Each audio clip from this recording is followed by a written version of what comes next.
Mesdames et messieurs, bonjour. Alors, nous sommes en janvier 2025 et le nouveau président américain Donald Trump a décidé de rendre publiques les archives ou les documents qui restent sur l'assassinat du président Kennedy et d'autres affaires dont je reparlerai une autre fois. En ce qui concerne l'assassinat du président Kennedy et des fameux documents qui vont être rendus publics, certaines personnes sont toutes excitées en se disant enfin on va savoir la vérité, enfin on va savoir qui a tué Kennedy ou que sais-je encore. Alors, excusez-moi de doucher votre enthousiasme. Écoutez-moi clairement. Il n'y a rien à découvrir. Il n'y a plus rien à apprendre. C'est fini. L'assassinat de Kennedy, on sait déjà tout. On a déjà tout vu, on a déjà tout lu.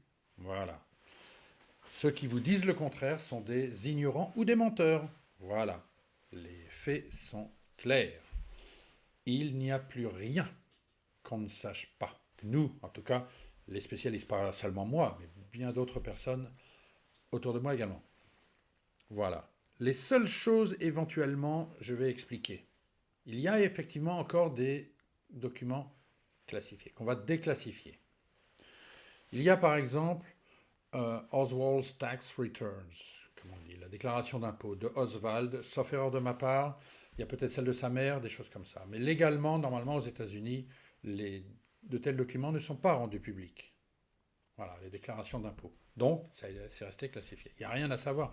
Bon, éventuellement, bien sûr, l'accusation de complotiste serait de dire, ben voilà, dans la déclaration d'impôt d'Oswald, on va se rendre compte que, en épluchant les dossiers financiers, qu'il avait un salaire de la CIA, ou alors qu'il était payé par la CIA pour des missions parce que c'était un agent de la CIA, etc., etc. C'est peine perdue, mais il y a toujours des gens qui l'espèrent. Bon, moi je dis que non, il n'y aura rien.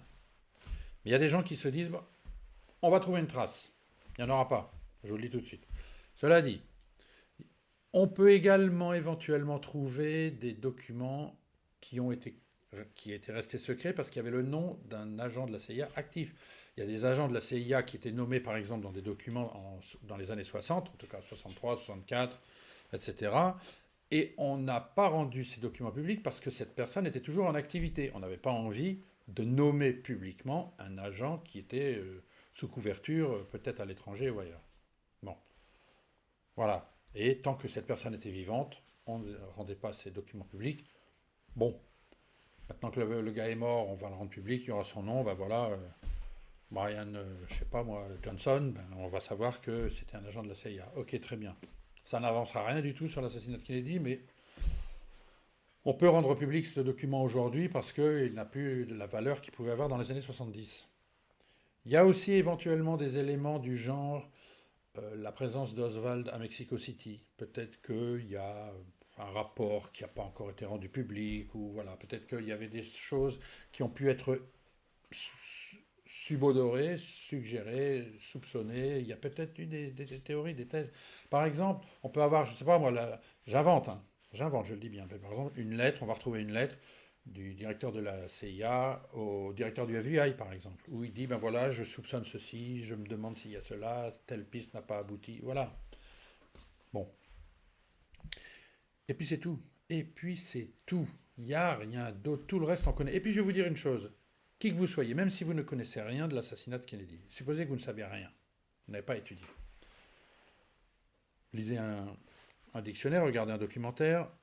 Le policier J.D. Tippit a été assassiné, enfin il a été tué, à coups de revolver à Dallas aux environs de 13h10, sans entrer dans les détails, puisqu'il y a eu des controverses sur tout dans cette affaire, même sur l'heure à laquelle on a tué le policier, peu importe, sans entrer dans ce détail-là. Donc à peu près 40 minutes après la mort de Kennedy, ce monsieur a été tué, ce policier. Il a été tué par un jeune homme qui s'est enfui de la scène du crime, bien sûr, et qui a été vu. Parce qu'il faut vous dire qu'à 13h10, un vendredi, à Dallas, il y a du monde dans les rues. On est bien d'accord. Donc il y a des gens qui prennent le bus pour aller travailler, il y a un chauffeur de taxi qui passe, il y a un garagiste pas loin dans la rue adjacente. Bon, ce monsieur d'ailleurs voit le jeune homme passer devant lui. Il le reconnaît. Ensuite, dans les locaux de la police de Dallas, il reconnaît Oswald. Les gens ont vu Oswald, ils l'ont vu s'enfuir. Et Oswald s'est fait attraper dans un cinéma 2 rues derrière. Il a été suivi par un marchand de chaussures. Peu importe. Oswald a été vu en train de tuer un policier le 22 novembre 1963 à Dallas. Voilà, pour faire court. Qu'est-ce que vous voulez que des documents qu'on va retrouver, qu'est-ce qui peuvent changer ça? Quand bien même on trouverait un document, peu importe, vous pouvez imaginer tout ce que vous voulez. Vous n'enlèverez pas le fait que Oswald a été vu en train de tuer un policier. Vous n'enlèverez pas le fait que Kennedy a été tué avec des balles provenant du fusil qui appartenait à Lee Harvey Oswald. Vous ne pouvez pas le changer, ça. Quels que soient les documents qu'on peut encore trouver, une lettre qui aura été écrite par je ne sais qui ne changera rien à l'affaire. Oswald, qui travaillait dans un dépôt de livres scolaires, s'est enfui de son travail sans avertir personne le jour où Kennedy s'est fait assassiner. Oswald était emprisonné. Son frère est venu le voir, sa femme est venue le voir. Des journalistes l'ont interviewé en direct. C'est une réalité, ça. Je ne vous parle pas de la police, je vous parle de journalistes, de son frère, de sa femme. Il n'a jamais dit quoi que ce soit pouvant le disculper. Même à sa famille. Ça, vous ne pouvez pas l'enlever. Ce n'est pas des lettres, je ne sais quoi, ou des documents qu'on retrouve aujourd'hui qui changeraient ça. Les faits sont là. La culpabilité d'Oswald, elle est indéniable.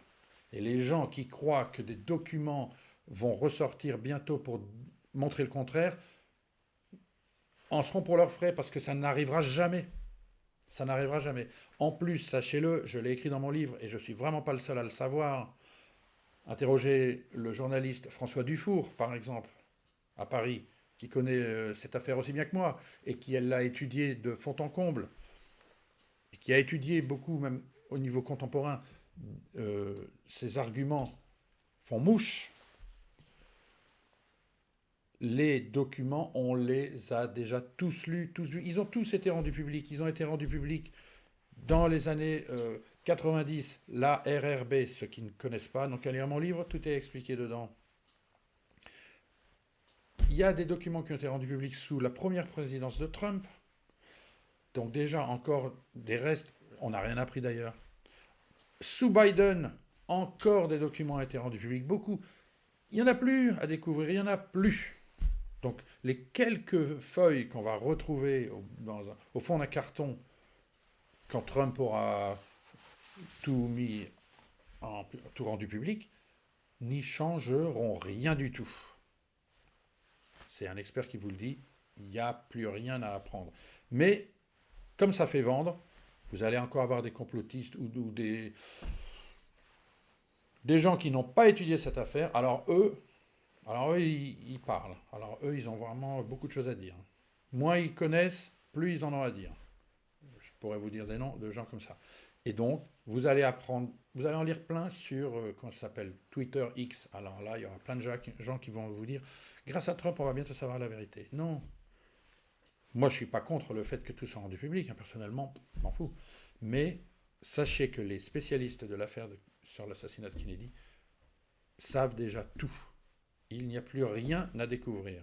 Plus rien d'importance, en tout cas, ça c'est certain. Ça ne changera strictement rien. Lee Harvey Oswald, a assassiné le président Kennedy lui seul. Ceux qui en doutent encore, lisez mon livre et vous aurez les réponses à toutes vos questions et même bien plus. Vous en saurez beaucoup plus parce qu'il est archi complet. Et je vous le dis, moi je vous le dis, mais tous les gens honnêtes qui ont étudié cette affaire vous le disent, il n'y a pas eu de complot dans l'assassinat du président Kennedy. Oswald est le seul assassin. Ceux qui vous disent le contraire sont les gens ignorants ou les gens malhonnêtes. C'est tout. Et d'ailleurs, toute personne qui contesterait ce que je viens de dire n'a qu'à débattre avec moi. J'accepte de débattre avec toute personne qui voudrait le faire. Publiquement ou dans un lieu public ou sur Internet. Moi, je suis ouvert à n'importe quel débat. Mais vous avez intérêt à vous renseigner avant. Vous avez intérêt à vous documenter avant. avant de vouloir débattre avec moi. Mais bon, moi je débat avec qui vous voulez, même à l'écrit, à l'oral, peu importe. Oswald a tué, et qu'on passe à autre chose, quoi. Qu'on passe à autre chose. Et donc tous les journalistes insuffisamment informés, ou tous les journaleux, s'il y en a, et malheureusement il y en a quelques-uns, vont vous dire n'importe quoi pour vendre du papier. Alors là, vous allez apprendre plein de choses, mais tout ça, ce sera bidon. Il n'y a plus rien à savoir. Voilà, bonne journée.